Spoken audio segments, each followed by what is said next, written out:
She always believed that their love was strong and their marriage honest. But after Frank Delaney's death, Linda discovered a truth he never spoke of. A past buried in war. A letter that changed everything, and a search for answers that could rewrite the story they thought they knew. Before we dive into the story, let me know where you're tuning in from today. She had lost Frank only a few weeks before.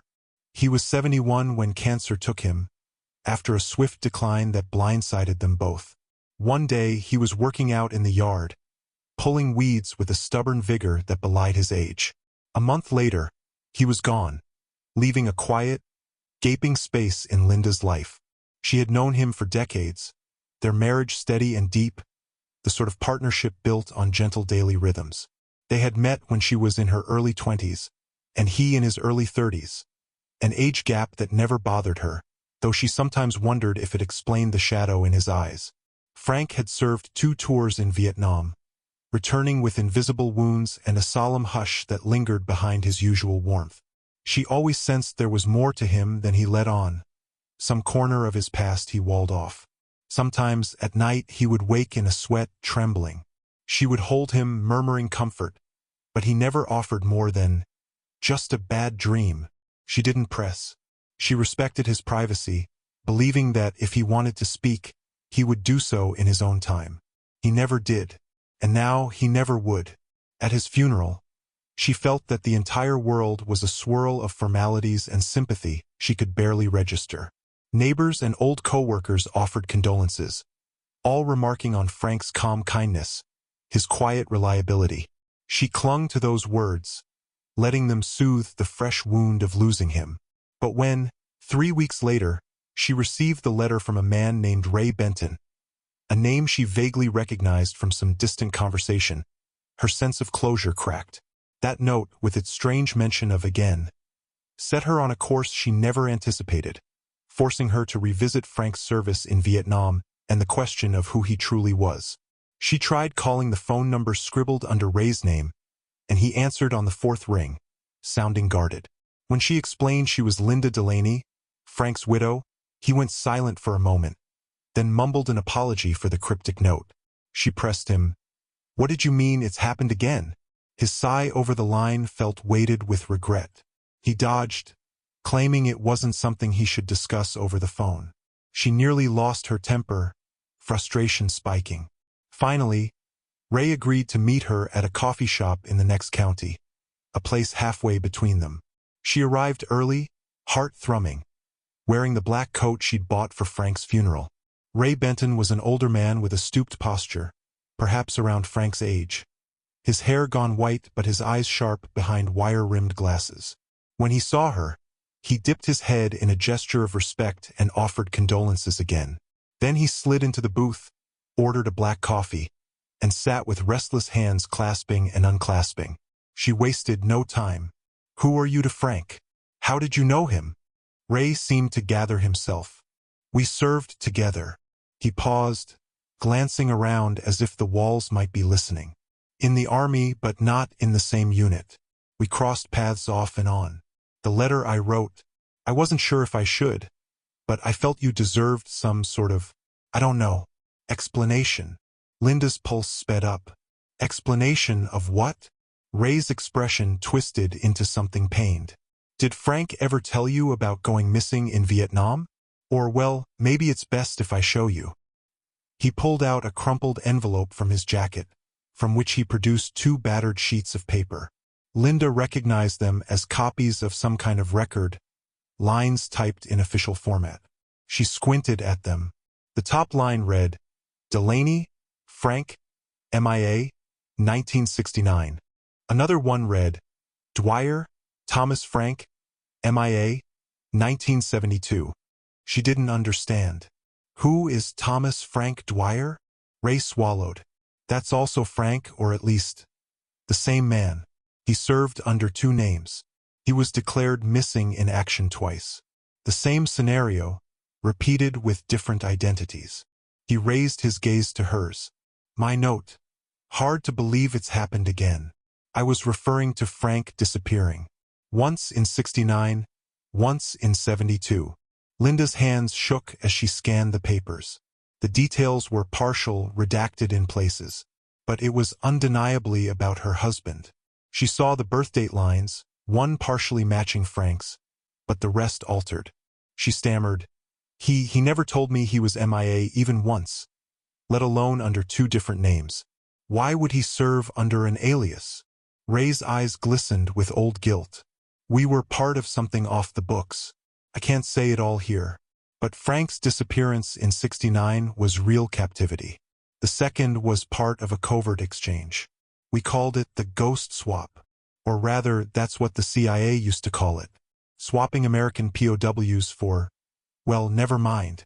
The point is, Frank never came back the same. The second time, everyone thought he died for good. But he didn't. Linda felt as though the floor had dropped out from under her. So he was what? Some kind of spy? A CIA asset? That doesn't make sense. He was a grunt, an infantryman, or so I believed. She realized her voice was rising, drawing attention from a nearby table. Ray lowered his voice. It's complicated. He was infantry at first. Then he got captured. After his escape, the CIA tapped him for a special arrangement. He had unique knowledge of certain areas, contacts with locals. Also, they had leverage he owed them, or so they claimed. Ray rubbed his forehead. Listen, Linda, I'm not proud of any of this, and I can't tell you much more. I just wanted you to know Frank wasn't being dishonest out of malice. He was forced to keep quiet. He did it to survive. And the day I heard he'd passed, I knew you might never find out. I couldn't let that happen. She stared at him, the cafe buzzing softly around her. A waitress bustled by, refilling coffee mugs. Linda's throat felt dry. She asked the question that burned in her mind. So, if he had two identities, does that mean I never truly knew who he was? Ray glanced down at his cup. You knew the real Frank. That's the name and the man he used in the end. The other name was forced on him. The second disappearance in '72. That was orchestrated, though it also became real captivity after the plan collapsed. He was tortured, left behind. The CIA wrote him off. Years later, he resurfaced. They gave him a new identity, or maybe returned his old one. I'm fuzzy on the details. He rarely talked about it. I only know bits and pieces from the men who were there. He said the best part of his life was with you. He found peace after all the darkness, which is more than some of us managed. She felt tears pushing at her eyes, but her anger flared too. Why didn't he trust me with the truth? Our entire marriage. Was I living with a man who had a second life? Ray reached out as if to touch her hand but stopped short. He wanted to protect you. The secrecy wasn't optional. He believed it was best this way. His gaze turned apologetic. I'm sorry. Linda left that cafe trembling, clinging to the copies of the MIA reports. She drove home in a daze, barely recalling the route. Once inside her empty house, she sat at the dining table, reading and rereading the lines about Frank's double name, his missing in action status. She found her mind racing through memories. Glimpses of Frank's restless nights, his reluctance to talk about the war, the slight hush that fell whenever she asked about his past. She had chalked it up to trauma. Now she wondered if he had also been sworn to silence by some clandestine operation. She felt betrayal gnaw at her. How could he keep her in the dark? But a quieter part of her recognized that Frank had always carried guilt or pain that he couldn't voice. Maybe this was why. Perhaps his entire existence hinged on keeping that secret. She spent the night tossing in bed, the house too quiet, her heart pounding at every small noise. By morning, she felt a grim resolve. She wouldn't let it lie. She would find the truth about Frank Delaney, or Thomas Frank Dwyer, or whoever he was. She started by digging into the old military trunk stored in their attic. Frank had kept it locked, but the key was on his keychain, which she'd placed in a drawer after his funeral. She opened the trunk to find his service medals. He rarely displayed them. A few dog-eared photos of men in uniform, letters from the war era. She sorted through them methodically. One letter caught her eye, addressed to Frank D. The return address was from a name she didn't recognize. The letter inside was brief, cryptic, referencing the arrangement in Laos, and warning Frank to remember your vow. It was dated 1975. Linda's hands shook. She realized Frank had indeed lived with secrets, even as they built a life together in a small, peaceful town. She found a phone number scrawled on a tattered slip of paper. No name, just a series of digits. She tried calling it, only to receive a disconnected message. She tried the next, a short letter from a man who signed as Hawk, referencing a daring rescue operation and telling Frank, "We did what we had to do." Another piece of the puzzle. Linda sensed that if she could track down these men, she might uncover the full story of Frank's double identity and the ghost swap. But the letter was decades old. She had no idea if Hawk was alive or not. Over the next weeks, she became consumed with the search. She visited the local Veterans Association, bringing the partial records Ray had given her. She asked if they could confirm any details about a Thomas Frank Dwyer. The staff politely told her those records were sealed or lost. She spoke with the county clerk, rummaged through archived newspapers from the 1970s, looking for mention of MIA soldiers returning under unusual circumstances. Nothing turned up. She took to the internet, scouring forums about Vietnam War POW MIA cases. Now and then, she found references to mysterious swaps, but most were rumors or conspiracies. Linda persisted, spurred by a roiling mix of grief and curiosity. Her younger sister, Kay, noticed Linda's distraction and confronted her one afternoon, worried that Linda was burying her sorrow in some bizarre mission. Kay urged her to let it go. "Frank is gone, Linda. You'll just hurt yourself with old ghosts." But Linda couldn't. She told Kay it felt like an unfinished conversation with her late husband. Kay grew uneasy, sensing Linda's obsession, and backed off, offering half-hearted support but urging caution. That created a small rift in their relationship, as Linda felt Kay was trying to bury Frank's memory, while Kay felt Linda was risking her emotional health chasing shadows.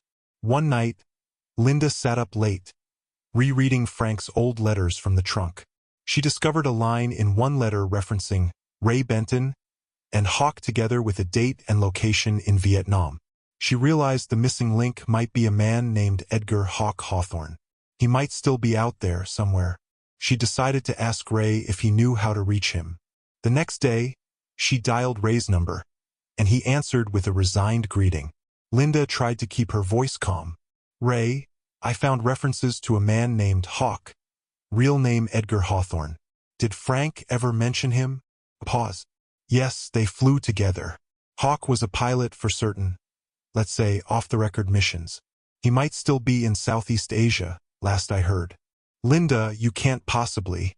She cut him off. "I need to speak to him. Do you know how to find him?" Ray sighed heavily. "I have no direct contact, but I might have a lead. Let me see." He sounded reluctant, but eventually gave Linda a phone number for a small charter service in Laos rumored to be connected to Hawthorne.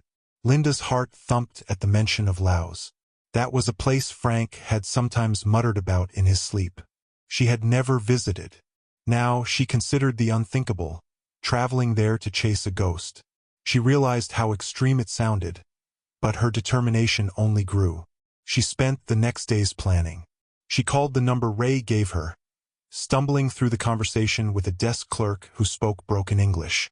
Indeed, a pilot named Hawthorne had once operated flights out of a remote airstrip near the Laotian Vietnamese border, but he was retired now, occasionally appearing to help with local search and rescue.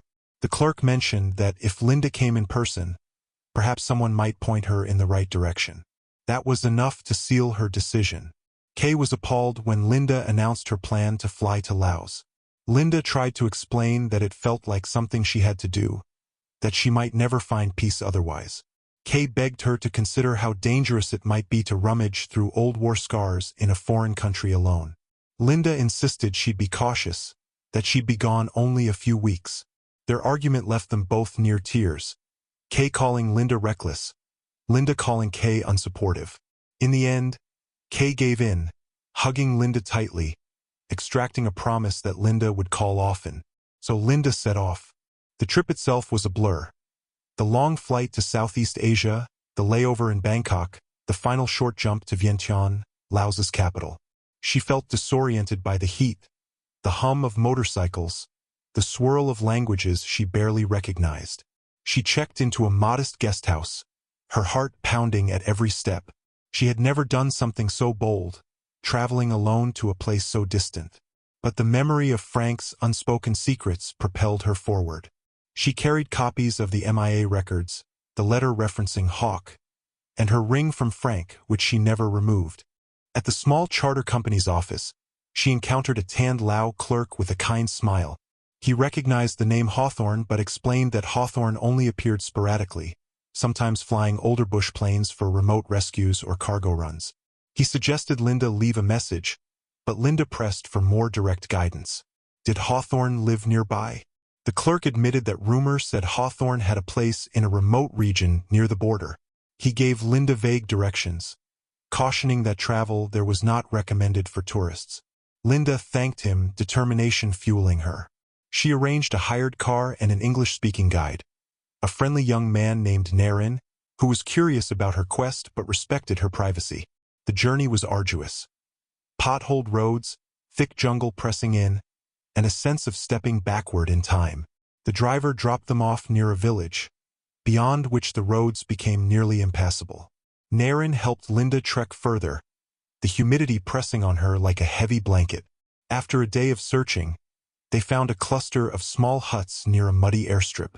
An older man with grizzled hair spotted them from a distance, then turned away as if trying to avoid contact. Linda's heart fluttered. That might be him, she whispered to Naren. They approached, and Linda called out, "Hawthorne?" He turned slowly, revealing a deeply lined face and eyes that flickered with guarded recognition. "Who wants to know?" His voice carried an American accent, with a rough edge. Linda tried to keep her voice steady. "My name is Linda Delaney. My husband was Frank Delaney. People called you Hawk? I was told you might know him." The man's eyes narrowed. He said nothing for a long moment, then gestured for them to follow him inside a ramshackle hut that served as a sort of office. Once they were seated, the door half closed against the steamy air, he crossed his arms. "I'll guess you came a long way." "Why?" She explained in a trembling rush. How Frank had died, how she discovered references to his second identity, to the ghost swap, to captivity. She needed the truth. Hawk listened, silent as stone. When she finished, he let out a long sigh. "Frank was one of the best men I ever knew," he said softly, ignoring her question at first. "He had no quit in him, no matter what they did to him." Linda felt tears burn her eyes. "He never told me."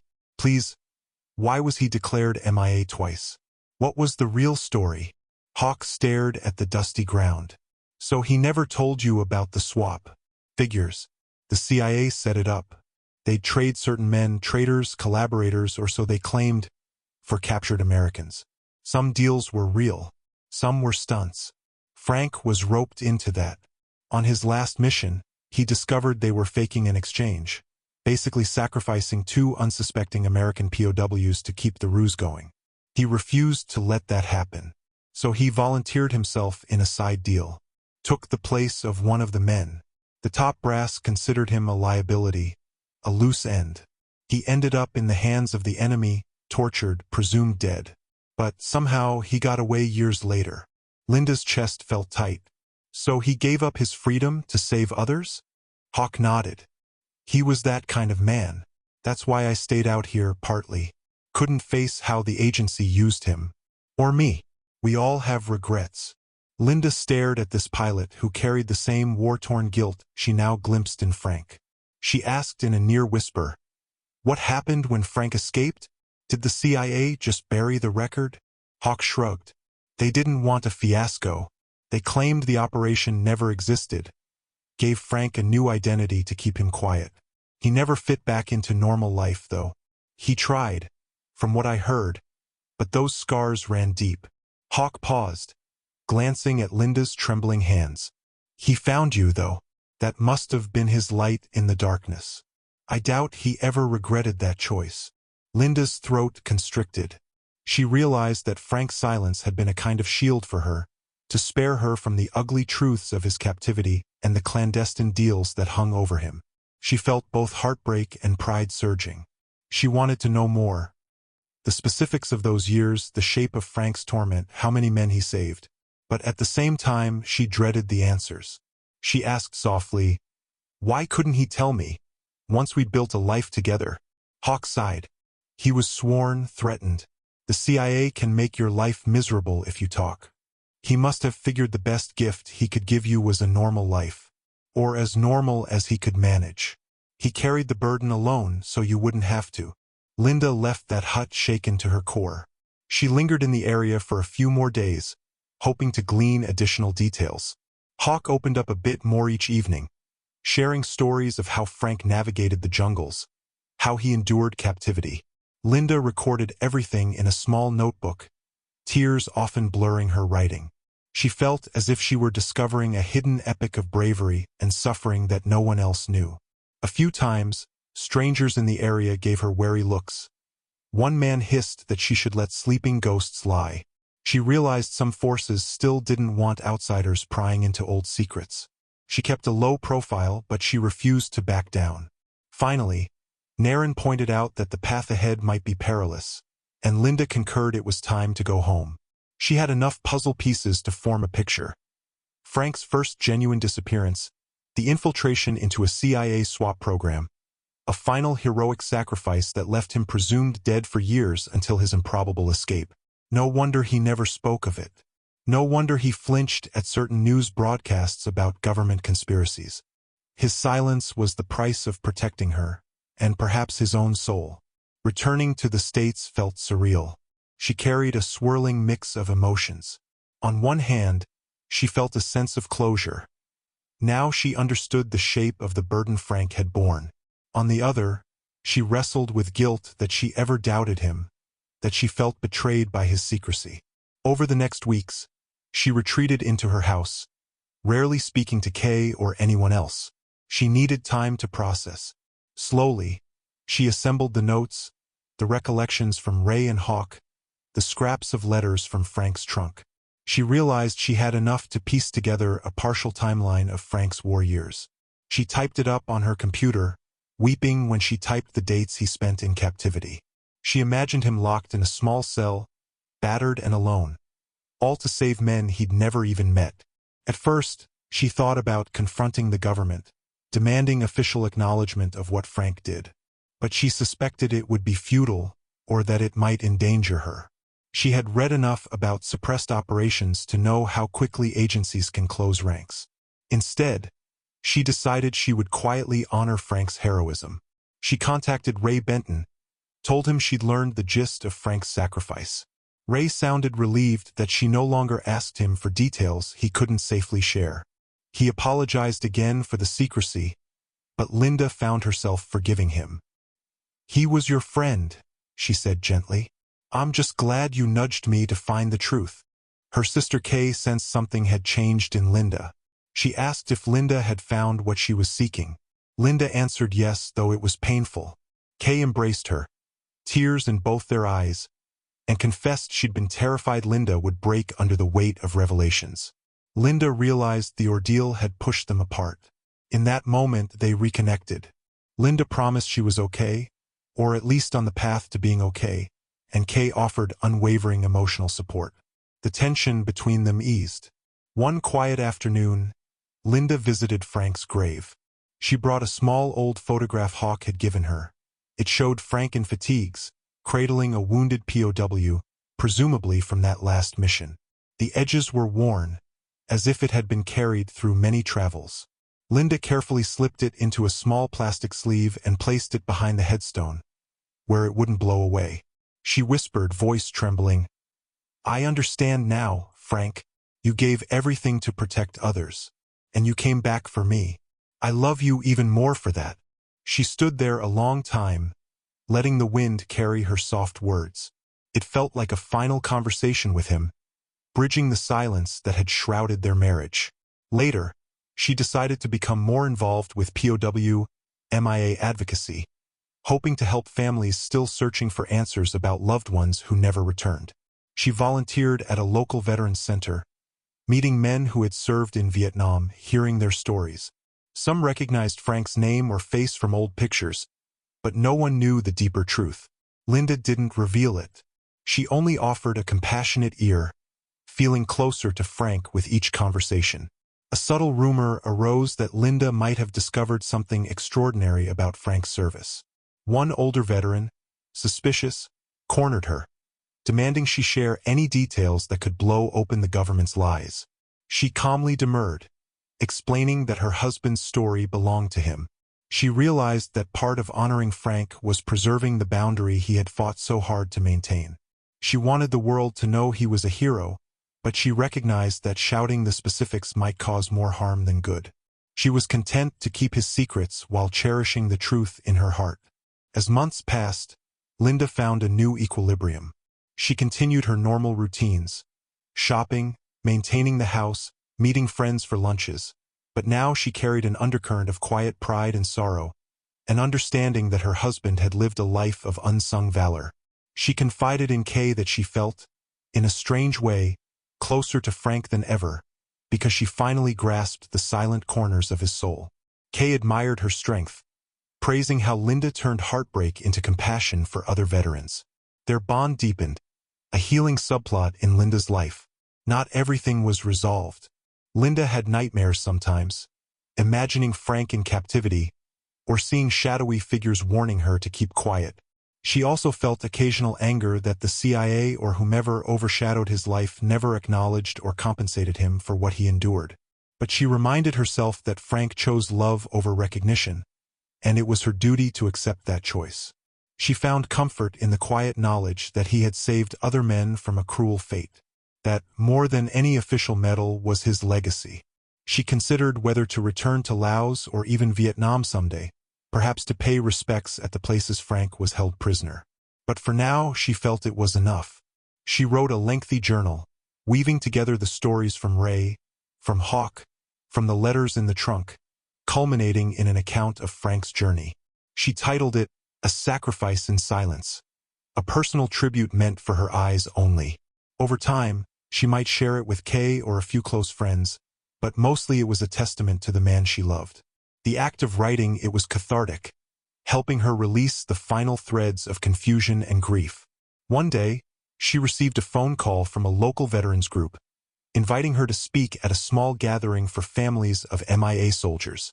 They had heard she was volunteering and that her husband had also been in a complicated situation. Initially, she hesitated, unsure if she could speak publicly without exposing secrets. But after reflection, she decided to attend. She crafted a careful speech that focused on empathy and the cost of war, how secrets can fracture families, how silence can be both protective and destructive. She never mentioned Frank's second identity or the CIA's operation. Yet, her sincerity and emotion carried weight. Many in the audience, some with tears in their eyes, thanked her afterward, saying they felt understood for the first time. Linda realized she could honor Frank's memory by channeling her empathy into real support for others. In the back of that gathering, she spotted Ray Benton, who had come quietly, standing with folded arms. Afterward, he approached and told her that was a brave speech. She gave him a faint smile. "Thank you for helping me see the truth," she said. He nodded, eyes misty, confessing that he worried telling her would do more harm than good. "I'm glad you proved me wrong," he murmured. Then he left, disappearing into the swirl of people. She reflected on how many individuals had carried guilt over Frank's fate. Now, perhaps, they too found a measure of absolution, seeing the peace Linda had achieved. Kay, observing Linda's transformation, marveled at her sister's resilience. Kay's own subplot involved a health scare. She was diagnosed with a minor thyroid issue, and Linda supported her through doctor visits. The experience paralleled Linda's quest. While Linda peeled back Frank's secrets, Kay confronted her own fears of mortality. They grew closer, forging a deeper bond of mutual reliance. Kay admitted she had once resented Linda's obsession, but now she admired Linda's determination, seeing that it sprang from genuine love.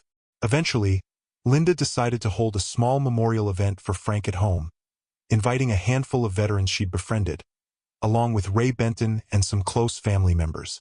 She framed the old photograph of Frank rescuing that POW, placing it on the mantel. Though she never spoke the full story, she let that photo speak volumes about Frank's bravery. She served simple refreshments, and they all shared memories or thoughts about the war's impact on them. The air was thick with sorrow and reverence. Linda concluded by reading a short piece from her journal, omitting the clandestine details but capturing the spirit of Frank's sacrifice. She ended with, "He was a man who chose others over himself, always. That's the legacy I hold in my heart." They raised glasses in silent tribute. Linda noticed Ray wiping his eyes, and Kay leaning her head on Linda's shoulder. Though the scene wasn't dramatic or large, it felt more meaningful than Frank's official funeral. This was a memorial that honored the depth of his hidden truth, even if it remained mostly unspoken. After everyone left, Linda wandered into the yard, gazing at the sky as twilight settled in.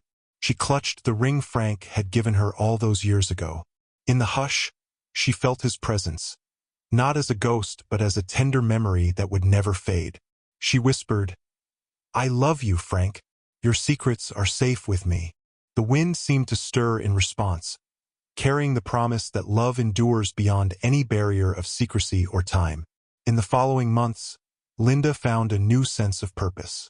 She poured energy into the POW MIA advocacy group, organizing small fundraisers, writing letters to lawmakers urging support for veteran mental health initiatives, volunteering at stand-down events for homeless veterans. Though she never announced Frank's story, she used her experiences to empathize with families who felt lost in a maze of classified documents and official denials. She became known as a compassionate ally, someone who truly listened to their anguish. In her heart, she believed this was Frank's final gift, to guide her toward helping others who carried similar burdens of secrecy. Now and then, Kay teased Linda about her new activism, calling her the unstoppable widow, but always with love in her voice. Linda, once a quiet homemaker, had blossomed into a figure of gentle strength, forging connections across the community. She discovered that many other veterans' families had half-told stories, riddled with missing pieces. Some might never find closure. Linda shared her own journey in a guarded way, hinting that sometimes the war was too complicated to be spelled out in neat official lines. They would nod, grateful for her solidarity. One day, Linda decided to place a small bench near Frank's headstone, with permission from the cemetery caretakers. She had it engraved with words that captured his essence. "Quiet hero, forever loved." She stood there after the bench was installed, tears slipping down her cheeks. The caretaker approached, offering a sympathetic nod. Linda realized that while Frank's unspoken heroism wasn't etched into military records or recognized by official ceremonies, it was etched in her heart, and now on this simple bench. Over time, fellow visitors might sit there, never guessing the magnitude of the story behind it, but Linda felt it was enough. Sometimes, she wondered if Frank ever wanted her to discover the truth. Perhaps part of him hoped she wouldn't, so she could keep him in a simpler light, free of the war's tarnish. But Linda believed that if he were watching now, he'd be relieved she understood, that she forgave him for the secrecy. She imagined him standing beside her, smiling in that gentle, slightly bashful way he had, content that she had found peace. She missed him fiercely, yet the ache was interwoven with love and acceptance. A year passed since Frank's death. On the anniversary, Linda organized a small donation drive for the local Veterans Resource Center, in Frank's name. Many people contributed. Kay helped coordinate, Ray Benton sent a quiet donation check, and even the pilot, Hawk, though out of contact, managed to mail a short note of appreciation. Linda felt tears of gratitude. She recognized how Frank's life had touched so many, even if they never fully knew his story. That was the power of hidden courage. It radiated outward, changing lives without fanfare. One evening, Linda typed out a letter addressed to whom it may concern at some CIA branch, a letter she never intended to send. She wrote, "I know about Frank's service, the double MIA status, the ghost swap. I want you to know I'm not seeking vengeance or retribution. He is beyond your secrecy now. I hope one day you acknowledge men like him who gave up everything. But if you never do, I remain proud of him, proud that he chose silence over glory.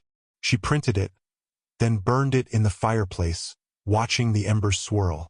It was her ritual of letting go. She would not chase official acknowledgement. She had her own truth, and that was enough. In the hush of those embers dying, she remembered Frank's last days in the hospital, how he clung to her hand, gaze filled with quiet sorrow and affection. He never uttered a grand deathbed confession. He simply said, "I'm sorry for all the times I couldn't tell you what I felt." She had assumed he meant his emotional reticence. But now, she believed he was apologizing for everything he had to hide. She wished she could go back to that moment, cradle his face, and whisper, "I know, and I love you anyway." She consoled herself that maybe, in his final moments, he sensed she would discover the truth and still love him for it. Her activism continued to grow. She found herself traveling to small conferences, speaking quietly with families whose loved ones never returned from Southeast Asia. She listened to their anguish, sometimes offering a gentle hand on their shoulder. "Don't give up hope," she would say. "But even if the government can't or won't help, your love for them remains real, stronger than any official record." People latched onto her words, feeling the sincerity behind them. Linda saw it as an extension of Frank's hidden legacy.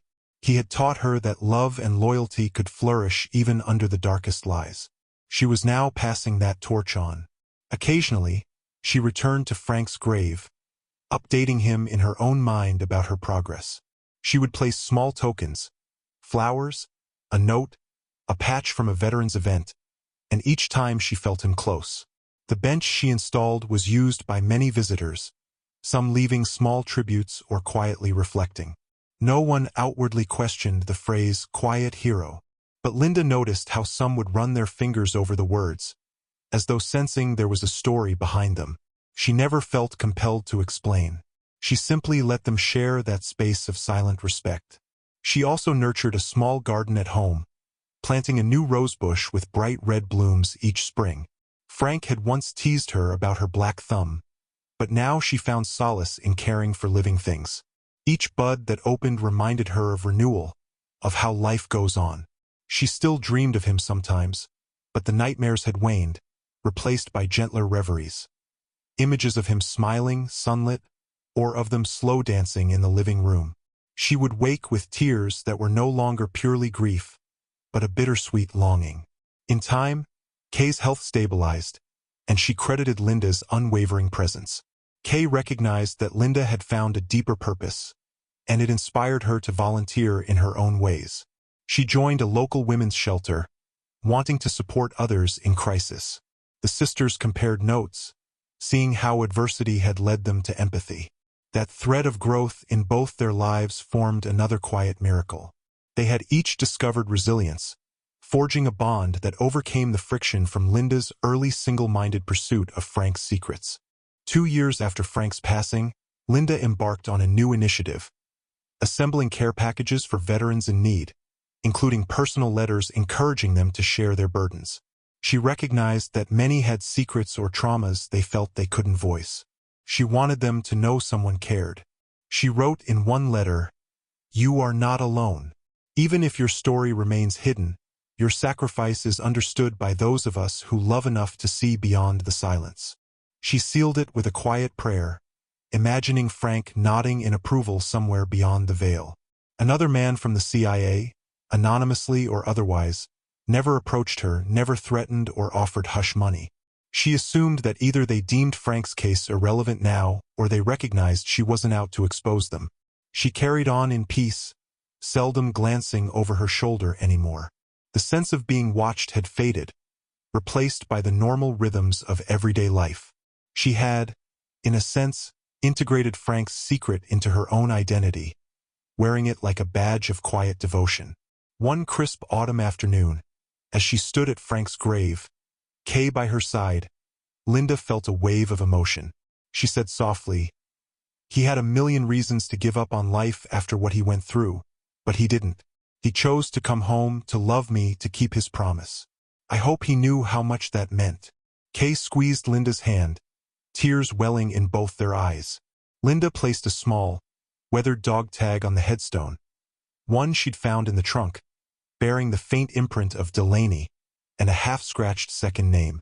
She whispered, "Both your names are part of you, but your soul was always the same." In the weeks that followed, Linda realized she no longer felt the raw ache that had plagued her for so long. Instead, a gentle acceptance had settled in. She had answers as painful as they were, and those answers illuminated Frank's life in a way that made her love him more, not less. She recognized that some sacrifices aren't carved in official monuments but remain whispered in the hearts of those who care enough to discover them. She wrote a final entry in her journal of Frank's story, concluding, "He is no longer Frank Delaney or Thomas Frank Dwyer. He is simply the man I loved, the man who gave his life twice for the sake of others, once in war and once in peace. May his quiet heroism echo in the hearts of those who come after him." She closed the journal, tears sliding down her cheeks. Yet, a soft smile graced her lips. She had found the truth, found the path to forgiveness and understanding, and in doing so, she had found a deeper love than she had ever known. She would keep telling her smaller version of the truth to families in search of hope, letting them know that even if the files remained sealed, their loved ones' courage mattered. At last, Linda felt her story with Frank was not undone by his death or overshadowed by secrecy. Rather, it had expanded, grown more profound, shaped by the silent tapestry of his wartime burdens. She felt certain that if there was an afterlife, Frank looked upon her with gratitude. She stood at the threshold of tomorrow, resolved to continue living in a way that honored him, with quiet compassion, fierce devotion, and a readiness to speak for those who couldn't speak for themselves. Thank you for watching to the end. If you enjoyed this story, please like this video and subscribe to the channel.